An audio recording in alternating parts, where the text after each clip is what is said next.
My name is Kara Benton, and most mornings in Denver start the same way, coffee gone lukewarm, bus running late, and a dozen emails from my sister's office before I even clock in. I work as the office coordinator for Reese Capital Holdings, a small investment firm my sister Elena runs like a private kingdom. She's 7 years older, sharper, richer, and endlessly composed. People call her brilliant. I call her unreachable. That morning, I was too tired to think about anything except making it to work on time when an elderly man stumbled while stepping onto the bus, his cane slipping from his grasp. I caught the cane before it hit the floor and said, "Careful." "Sir, that first step's a liar." He laughed, the sound warm and unguarded. "Thank you, young lady. Haven't been called sir in years. These buses move faster than lawyers chasing a paycheck." I smiled and offered him my seat, but he insisted we share the bench. "Where you headed?" he asked. "Downtown." I said, "To the Reese building." His eyebrows lifted. "Reese? As in Elena Reese?" I nodded, surprised. "You know her?" He looked away for a moment, adjusting the cuff of his blazer. "The name just startled me. That's all. Haven't heard it spoken by family in a long time." I laughed politely. "Well, she's my sister, so I guess we both know her." His gaze returned to me, slow and careful. "Sister," he repeated, testing the word like it tasted strange. "Tell me, what's your name?" "Dear, Kara Benton," I said, still half smiling. "Born and raised here, though my sister changed her last name after she married." The man's hand trembled slightly as he gripped his cane. "Benton," he murmured, his voice almost a whisper, then louder. "Well, that explains a great deal." I frowned. "Explains what?" He met my eyes, and for a heartbeat his composure broke. There was something raw in his expression, something like disbelief wrapped in grief. "You might think I'm a fool, but years ago, I had a granddaughter named Kara Benton. My other granddaughter told me she died with her parents in a car crash." I froze. Words caught behind my teeth. "Your other granddaughter?" He nodded slowly. "Her name was Elena." Two. For a moment, the rumble of the bus faded, replaced by the thud of my pulse in my ears. I tried to laugh it off, but my voice came out thin. "That's impossible. My sister said our grandfather died long before I was born." His expression softened. "Then one of us has been lied to. Kara? And somehow, I suspect it isn't me." I sat back, staring out the window at the blur of snow-dusted streets, trying to make sense of the impossible. When the bus reached my stop, he touched my arm lightly. "Would you mind if I walked with you?" he asked. "I'm considering some investments in Denver real estate, and since you work in that field, perhaps you could point me toward your office." I hesitated, then nodded. "Sure. It's only a few blocks." As we stepped onto the icy pavement, he smiled faintly and said, "Good. I've spent too many years walking alone. Maybe today is the day that changes." 12 it. I didn't know then that the short walk from the bus stop to my sister's building would unearth 12 years of deception, or that the kind man beside me was about to turn our family's perfect story into rubble. All I knew was that my hands were still shaking from the way he'd said my name, like it was something precious he'd lost and never expected to find again. The glass lobby of Reese Capital Holdings glowed with its usual polished calm when we stepped inside. I told the receptionist that Mr. Arthur Brennan was here to discuss investment opportunities, and she offered him coffee. "My sister runs the firm," I said lightly. "She'll be thrilled to meet you." He smiled but didn't answer. The air felt different, charged, as if the walls already knew something I didn't. I could hear Elena's voice through her office door. smooth and persuasive, wrapping a client in promises. When she finally ended the call and came out, her heels clicked against the marble floor like punctuation marks. "Elena, this is Mr. Brennan," I began. But she stopped short. Her smile froze before it fully formed, and her hand gripped the doorframe. "Good morning," Arthur said evenly. "Elena Reese. Or should I say Elena Benton? You told me your family was gone." I stared between them, my throat tightening. What does he mean?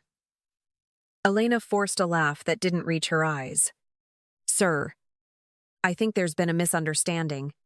I've never met you." But Arthur opened the leather folder he carried, pulling out an old photograph. "You were 25 here," he said, "standing with your father and me. We were celebrating your first job. You said I was your favorite person in the world." Deviling. I looked at the picture. At the younger version of my sister, smiling beside a man who looked exactly like the one standing before us. "Elena. That's Dad," I said quietly. "And that's you." She didn't deny it. She only said, "Kara, please. Not here."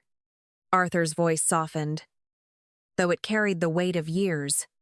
"You told me they all died. Elena, your father, your mother, your sister, you let me grieve them while you built a new name." My chest felt tight. "You said Grandpa died before we were born," I whispered. "You said there was no one left." Elena stepped closer to me. Her tone clipped. "Kara, this isn't the place for family drama. We'll talk at home." Arthur looked at her with a calm so sharp it almost cut the air. "You can call it drama if you like. But lies have consequences. Even in marble offices." She straightened her shoulders, regaining her professional mask. "Mr. Brennan, I'm sorry for your confusion. But I have meetings to attend." I turned to him, my voice trembling. "Is this real? Are you really my grandfather?" He nodded. "I buried an empty coffin 12 years ago because she told me to." Elena's eyes flashed, and she said under her breath, "Kara, go back to work. We'll handle this privately." "Ada." I didn't move. "No," I said. "I want to hear it." But she was already walking toward her office, phone in hand, murmuring something about rescheduling clients. Arthur gathered his folder, his movements deliberate. "I'm not here for vengeance," he said quietly. "Only truth." I followed him to the door, my pulse heavy in my ears, while Elena stood frozen behind her glass wall, watching us leave as if her empire could still protect her. Outside, the winter air felt sharper than before, and the silence between us was the kind that changes everything. Elena's house sat on the edge of Denver's hills, all glass and stillness, like a secret waiting to be spoken aloud. She poured herself a drink when I arrived and said, "You shouldn't have brought him to the office. That was reckless." I stood by the doorway, my voice steady but my hands trembling. "You told me our grandfather was dead." "Elena, why did you lie?" She didn't look up. "Because that was easier than explaining why he wanted nothing to do with us." "Don't." I moved closer, watching her swirl the glass in her hand. "He said you told him we were all dead. You made him bury empty graves." Her jaw tightened. "He abandoned Dad long before you were born." I just returned the favor. I shook my head. "That's not an answer. What did you do?" She finally turned, eyes sharp but wet around the edges. "I protected what was ours. Dad's debts. The lawsuits. The humiliation he left us nothing but shame. I wasn't going to let that old man come back and claim control over my life." "I have." "You didn't protect us," I said quietly. "You erased me. You took my share. You took our name. And then you took his trust." She laughed once. Brittle as glass. Trust doesn't feed you. Kara, I built something. I made sure you had a job. A roof. And stability. You should be thanking me. I felt something inside me break. You think manipulation is generosity? You think lying for 12 years makes you strong? She sighed. Sitting down. I think survival demands ugly choices. You were too young to understand that then. And clearly, you still are. I stared at her, searching for the sister I'd once believed in. But all I saw was calculation. So all those years you told me we had no one? That was about money? She didn't flinch. It was about freedom. The moment you start owing people, you stop being yourself. I wasn't going to let a bitter old man control me. Or you. I said her name. But she cut me off. Don't look at me like that. He's a stranger. Don't confuse blood with loyalty. The words hung between us. Cold and heavy. And something in me knew there was no bridge left to rebuild.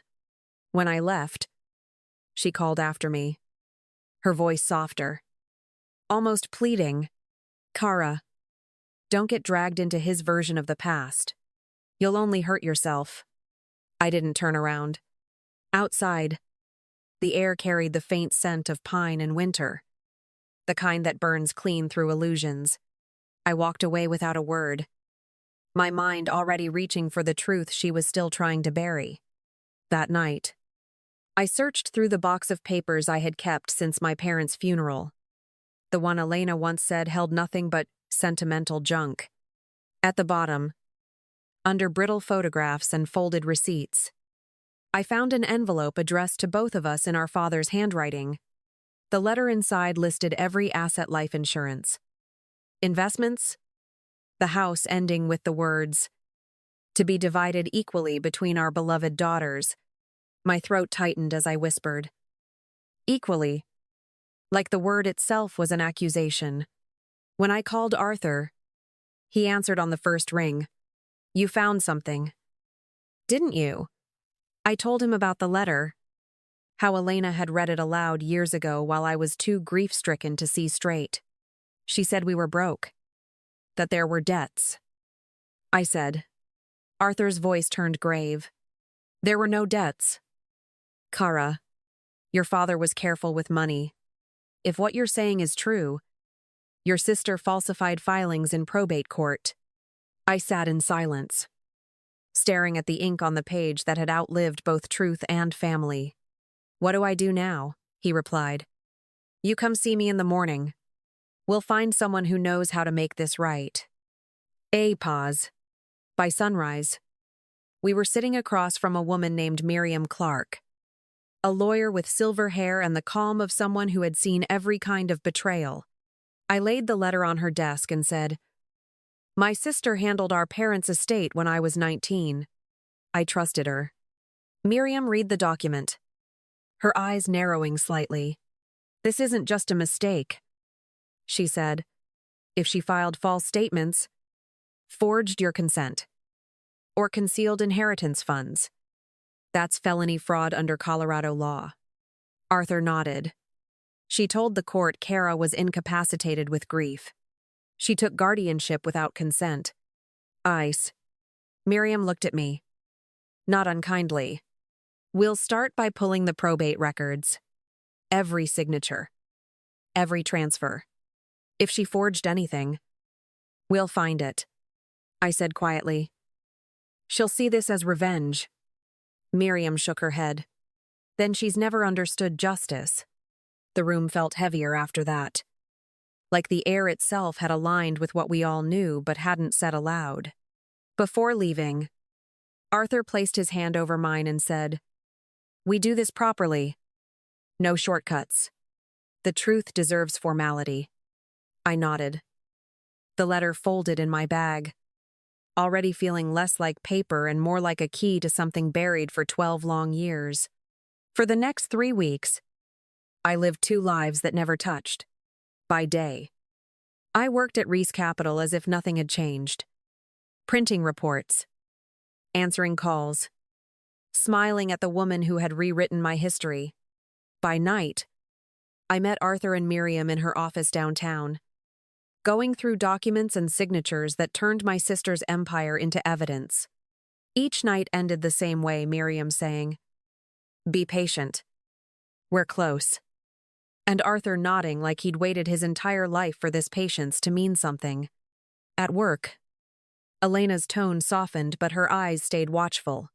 One afternoon she said, "You've been distracted lately. Kara, is something going on?" I kept my voice light. "Just tired. The new project is taking a lot out of me." She smiled, that careful smile she used on investors. "Good. Stay focused. We have too much at stake for anyone to slip." I nodded and told myself to breathe evenly while her perfume filled the air between us like quiet control. In those weeks, small details became unbearable. The way she signed documents with a flourish, the sound of her laughter echoing from her office, the click of her heels, each one a reminder of how easily she'd walked over me for years. When Arthur called one night to ask how I was holding up, I said, "Fine," though my voice cracked halfway through the word. He replied, "The truth doesn't need you to rush it. It's already on its way." I held on to that sentence like a lifeline, repeating it each morning when I poured her coffee and pretended everything was fine. On the 21st day, my phone rang just after sunset. Miriam's voice was steady. "We have everything we need. Tomorrow we file." I looked at the neat rows of papers stacked on my desk, the same desk where I'd spent years following my sister's orders, and whispered, "Then tomorrow everything changes." The line was silent for a moment before Miriam said, "Yes. Kara, it finally does." Jog. The conference room on the top floor smelled faintly of polished wood and power when I arrived the next morning. Miriam had asked me to come early, saying only, "Stay quiet and let the papers speak." Elena entered last, confident as ever, her voice carrying across the room. "All right, let's make this quick. David said there's a new investment contract I need to approve." Miriam smiled politely. "That's right, Mrs. Rees. A few signatures. But before we begin, there are some clarifications we should go over." So, Elena slid into her seat. "Clarifications? About what?" Miriam opened a folder and said evenly, "About the estate of Thomas and Lydia Benton, and the subsequent filings under your authority. There appear to be some irregularities." Elena's eyes flicked toward me. "Kara, what is this?" I met her gaze. "You'll want to listen." Her laugh was brittle. "You brought a lawyer to lecture me on family matters?" Miriam's voice stayed calm. "Family matters turn into criminal ones when signatures are forged and inheritance funds are hidden. These are your filings. Mrs. Rees, your handwriting. Your statements. Your false declaration that your sister was incapacitated. It's not. Elena's face paled for the first time. "You can't prove that." Miriam tapped a document. "We already have. The probate court. The bank transfers. The notary who confirmed your signature. And this," she said, holding up the letter from our father. "The original copy your sister found. You read it to her but concealed the real content." Elena turned to me, her voice sharp. "You've been spying on me?" I said quietly. "I've been remembering what you told me, and none of it was true." She stood abruptly. "This is absurd. I don't have to sit here and listen to this performance." Arthur, who had been silent until then, spoke softly. "Yes, you do. Because this time, the audience includes the you, as attorney's office. I'm." Two officials in plain suits stepped forward from the doorway. Elena froze. "What is this?" she whispered. Miriam answered. "A presentation of evidence for federal fraud. Forgery. and theft by deception. You've built your company on stolen inheritance funds. It ends today. Elena looked at me as if trying to rewrite reality by sheer will. You did this, she hissed. After everything I gave you. This is how you repay me? I said. You didn't give me anything. You just made sure I never realized what was mine. Her voice broke. Half fury. Half disbelief. You think you're better than me? You've been living off my success for years. I shook my head. No. I've been living under your lies. There's a difference. The agent stepped closer. One reading her rights in a calm monotone. Elena's hands trembled as she tried to speak. You can't. This is my life. My company, Miriam replied. Not anymore. The court will decide what's yours. Arthur's expression was steady, almost sorrowful, as he said, all I ever wanted was the truth. You could have told it years ago. Nan. When they led her away, she turned once more toward me. You'll regret this. Kara, family should protect family. I met her stare and said quietly, then you should have remembered that before you destroyed ours. The door closed behind her. And the sound was final in a way words could never be. I stood there for a long moment, the room heavy with silence, knowing that for the first time in 12 years, the truth no longer needed me to defend it. It could finally stand on its own. 6 months later, the air in Denver felt lighter, as if the city itself had exhaled after holding its breath too long. Arthur and I had dinner every Sunday at his house, always ending with the same line from him. We can't reclaim the years, but we can honor what's left. I would smile and answer, that's enough. My new office was small, 3 desks, a single window, and a wooden sign that read, Benton Property Services. It wasn't grand, but it was honest. And for the first time, the balance in my life wasn't measured in someone else's shadow.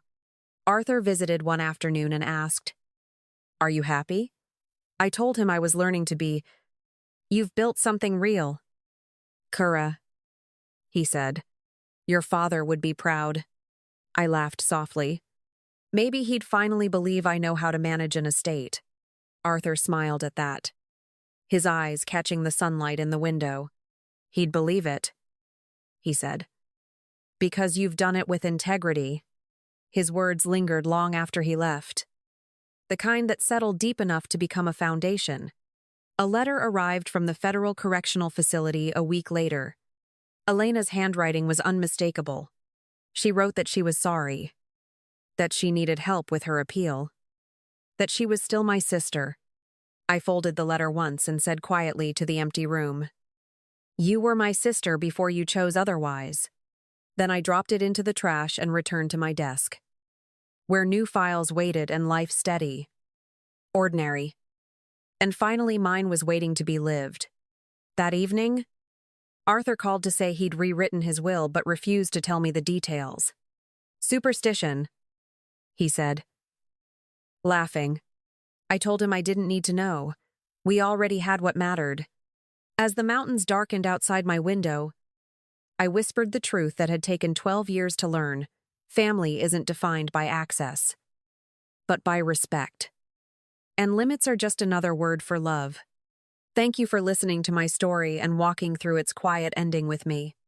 I didn't find revenge waiting on the other side of truth. Only peace. If it made you think about where you draw your own lines, share that thought below. Respect begins where silence finally ends.